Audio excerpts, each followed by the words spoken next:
महात्मा गांधी की पुण्यतिथि के मौके पर कांग्रेस ने उन्हें नम आंखों से याद किया। साथ ही मध्य प्रदेश की सरकार और उसकी नीतियों पर सवाल खड़े किए। जीतू पटवारी ने कहा कि आज मध्य प्रदेश में हर किसी के साथ भ्रष्टाचार हो रहा है। उन्होंने चैलेंज दिया कि मध्य प्रदेश में बिना भ्रष्टाचार के कोई भी विभाग किसी भी काम को नहीं कर रहा है। एमपी में भ्रष्टाचार 5वीं मंजिल तक पहुंच गया है। उन्होंने कहा कि मध्य प्रदेश में कमलनाथ की सरकार ने ओबीसी को 27% आरक्षण देने का जो निर्णय लिया था, भाजपा की सरकारों ने इसे लेकर भ्रम फैलाने का काम किया है। उन्होंने मोहन यादव सरकार पर भी वादा खिलाफी के आरोप लगाए हैं। साथ ही सौरभ शर्मा मामले में भी उन्होंने सरकार पर आरोप लगाए और कहा कि इस मामले में सरकार चीजें छिपा रही है।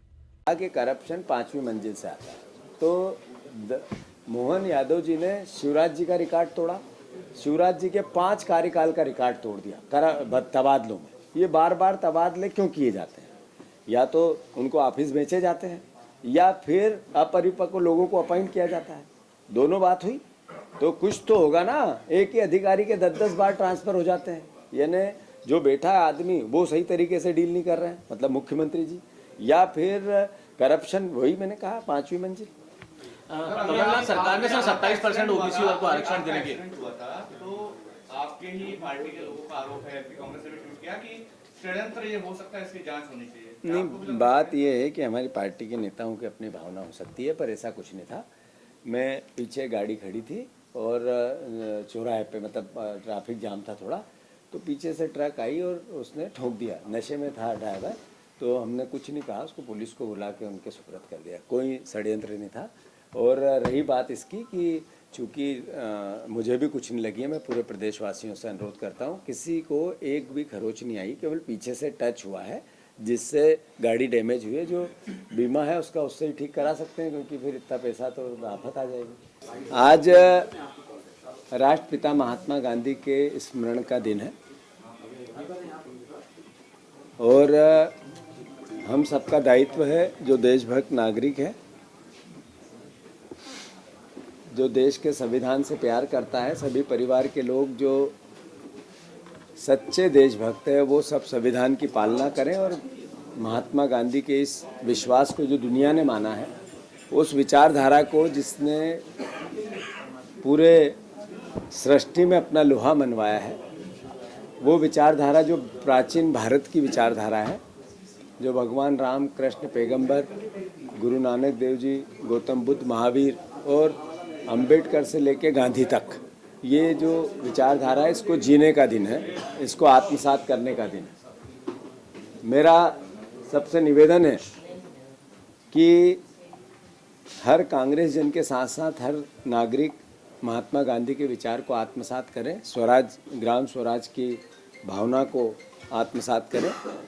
इसका हमने संकल्प लिया है अभी जय बापू, जय भीम, जय संविधान बाबा साहब अम्बेडकर की जन्मस्थली पे, और लाखों लाख मध्य प्रदेश वासी वहाँ आए हैं। पूरी देश की कांग्रेस आई है, पूरे मध्य प्रदेश का हमारा कांग्रेस कार्यकर्ता है। पूरा साल कांग्रेस पार्टी इस विचार को घर घर तक ले जाएगी। संगठन संघर्ष पर्व के रूप में जय बापू, जय भीम, जय संविधान की यात्राएं करेगी, गांव गांव, मोहल्ले मोहल्ले। ये पूरे साल का कार्यक्रम अभी हम जारी करेंगे। साथ ही साथ चूँकि मैं बार बार इस बात को कहता आया हूँ कि मध्य प्रदेश और लूट एक दूसरे के पर्याय बन गए हैं। मध्य प्रदेश में इतनी लूट भाजपा की सरकार करती है कि अगर आप ट्विटर पे, अपने गूगल पे सर्च करोगे कि सबसे भ्रष्ट राज्य कौन सा है, सबसे भ्रष्ट राज्य कौन सा है, मध्य प्रदेश का उसमें नाम आने लगा है। ये हमारे लिए शर्म का विषय है। बहुत दुख होता है कि जब इंडेक्स की बात आती है करप्शन के, तो सबसे बड़ी सरलता होती है गूगल से मापने की, उसमें मध्य प्रदेश का नाम आने लगा। दूसरी बात, ऐसा क्यों हुआ? ऐसा इसलिए हुआ कि मध्य प्रदेश के अगर केवल 10 विभागों की जांच हो जाए, 10 विभागों की जांच हो जाए, तो पिछले 5 साल का 2 सरकारों का 2 लाख करोड़ रुपए का गबन सामने आएगा। 2 लाख करोड़ रुपए का गबन सामने आएगा। सौरभ शर्मा वाले केस में परिवहन विभाग के मैंने पहले भी कहा था कि ये सिर्फ जो जखीरा मिला है वो जखीरा नहीं है, ये जखीरा है 20,000 करोड़ रुपए के हिसाब का जखीरा। 45 दिन लगभग 40 दिन सौरभ शर्मा जी कहाँ थे, सब एजेंसी एक भी उनको हाथ नहीं डाल पाई। खुद वो आए फिर सामने और उनने अपना सिलेंडर किया, फिर कोर्ट ने कहा नहीं नहीं आज नहीं कल आना। मतलब गंभीरता पता चलती है कि करप्शन के अगेंस्ट पूरी व्यवस्था का किस तरीके से गंभीर है। मैंने पहले कहा था कि सौरभ शर्मा की जान को खतरा है, उसका अस्तित्व खतरे में, और वही बात उसने भी आके कही कि मेरे को सिलेंडर कोर्ट में किया, एजेंसियों को नहीं किया। फिर अभी जहाँ भी उसको कोर्ट आज ही ले जाया गया तो अकेला एक आदमी, उसको 2 सिपाही ले जा रहे हैं। फिर से मेरा आग्रह है, सौरभ शर्मा की जान को खतरा है, एजेंसियां व्यवस्था उसको सही तरीके से निरूपित करें। अब चूंकि सौरभ शर्मा आ गए हैं, लोक आयुक्त जी ने उनको अपने कस्टडी में लिया है, वो डायरी कहाँ है? वो डायरी किसको छुपाने के लिए पूरा षड्यंत्र किया जा रहा है। मैं आदरणीय लोकायुक्त जी से आग्रह करना चाहता हूं, एक भी लकुना हम कोर्ट जाएंगे, पूरी निगाह है हमारी पूरी व्यवस्था पे। हम न्याय चाहते हैं। मध्य प्रदेश के खून पसीने से जो पैसा जनता देती है, उस करप्शन को जो साहूकार है, जो चौकीदार है, वो चोरी कर रहे हैं। तो जनता को पता चलना चाहिए कि हम जिनको वोट देते हैं वो क्या कर रहे हैं। तो कांग्रेस पार्टी लोक आयुक्त जी से आग्रह करना चाहती है कि डायरी का अस्तित्व खतरे में है। आप गए, आपने 7 करोड़ रुपए निकाले, आपके बाद 2 एजेंसियां गई, उनने 200 करोड़ रुपए निकाले, यानी आपका काम ठीक नहीं था, क्लियर है। उसके बाद ही 2 एजेंसियां गई, ईडी और। अब चूंकि लोक आयुक्त के पास ही अभियुक्त है, तीनों ने कहा सोना हमारा नहीं है, हमारी नकदी नहीं है, अखबारों के माध्यम से जो हमें पता चला। इसका मतलब किसका है? तो जो हम कह रहे थे वही है। और ये बात मैंने नहीं कही, पूर्व मुख्यमंत्री मध्य प्रदेश की उमा भारती ने भी कही कि मगरमच्छ दूसरे हैं, कहा, उनने बयान दिया। तो मैं मानता हूं कि जब उनने ये बयान दिया कि मगरमच्छ दूसरे हैं, यानी इसका मतलब हम जो कहते हैं वो सही है। 20,000 करोड़ रुपए का घपला है, 2,000 करोड़ रुपए से ज़्यादा का डायरी में हिसाब है। 2,000 करोड़ रुपए में किसके किसके नाम है सार्वजनिक होना चाहिए। कोई भी हो, कितना भी बड़ा आदमी हो, न्याय पे जब विश्वास होगा तब ये इनके चेहरे बेनकाब होंगे, करप्ट लोगों के, भ्रष्ट लोगों के चेहरे बेनकाब। अभी सौरभ शर्मा को 3 सिपाही इधर से उधर सड़क घुमा रहे हैं। मैं फिर कह रहा हूँ कि सौरभ शर्मा की जान को खतरा है। इस तरीके की अगर लापरवाही रही तो इसका मतलब है पीछे से कोई षड्यंत्र तो नहीं हो रहा। ये कैसी बात हुई, ये समझने की बात है।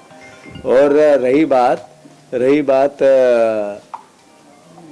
पूरी घटना की, हमने कहा कि हम पूरे मसले पे ध्यान दिए हुए हैं और इस पूरे को लेके हम कोर्ट भी जाएंगे, क्योंकि ये छोटा मोटा एक इतना बड़ा भ्रष्टाचार का दीमक मध्य प्रदेश को लग चुका है कि हमारी महंगाई बढ़ती जा रही है, लोगों पे कर्ज बढ़ता जा रहा है, सरकार कर्ज लेती जा रही है और सारी योजनाएं बंद करती जा रही है।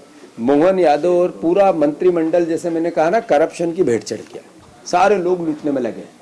मैं पहले भी ये बयान दे चुका हूँ, फिर दोहरा रहा हूँ कि अगर सही तरीके से जांच हो तो एक भी मंत्री मंत्रालय नहीं रहेगा, सारे जेल की सलाखों के पीछे होंगे, एक भी सिंगल एक भी नहीं रहेगा। हमने कहा कि हम पूरे मसले पे ध्यान दिए हुए हैं और इस पूरे को लेके हम कोर्ट भी जाएंगे, क्योंकि ये छोटा मोटा एक इतना बड़ा भ्रष्टाचार का दीमक मध्य प्रदेश को लग चुका है कि हमारी महंगाई बढ़ती जा रही है, लोगों पे कर्ज बढ़ता जा रहा है, सरकार कर्ज लेती जा रही है और सारी योजनाएं बंद करती जा रही है। मोहन यादव और पूरा मंत्रिमंडल, जैसे मैंने कहा ना, करप्शन की भेंट चढ़ गया, सारे लोग लूटने में लगे। मैं पहले भी ये बयान दे चुका हूँ, फिर दोहरा रहा हूँ कि अगर सही तरीके से जांच हो तो एक भी मंत्री मंत्रालय नहीं रहेगा, सारे जेल की सलाखों के पीछे होंगे, एक भी सिंगल एक भी नहीं रहेगा। और ये करप्शन 5वीं मंजिल से ही चालू होता है, मोहन यादव जी के ऑफिस से चालू होता है और नीचे तक तहसील ऑफिस तक, पटवारी ऑफिस तक जाता है। और कोई एक आदमी, में फिर से चुनौती देता हूँ सारे पत्रकार बंधुओं को, माफ़ी चाहते हुए, कि मध्य प्रदेश के एक भी, है भोपाल राजधानी है, एक भी विभाग में बिना पैसे से आप काम करवा के ला दो तो मैं आपका नागरिक अभिनंदन। सब भाइयों से मेरा आग्रह है, आप कोई भी बिना पैसे से एक भी काम करवा के ला दो, आप पत्रकार हो, आपकी तो ताकत है, तो मैं आपका नागरिक अभिनंदन करूँगा। ये भ्रष्टाचार का चेहरा है मध्य प्रदेश। तो मैं फिर से, चूँकि सौरभ शर्मा के मामले में अपनी बात कह चुका हूँ, और सोना उनने कहा हमारा नहीं है, नगद हमारा नहीं है, तीनों के बयान आए, अखबारों से पता चला इन्हें किसका है। तो जो हम कह रहे थे सुई उधर जानी है।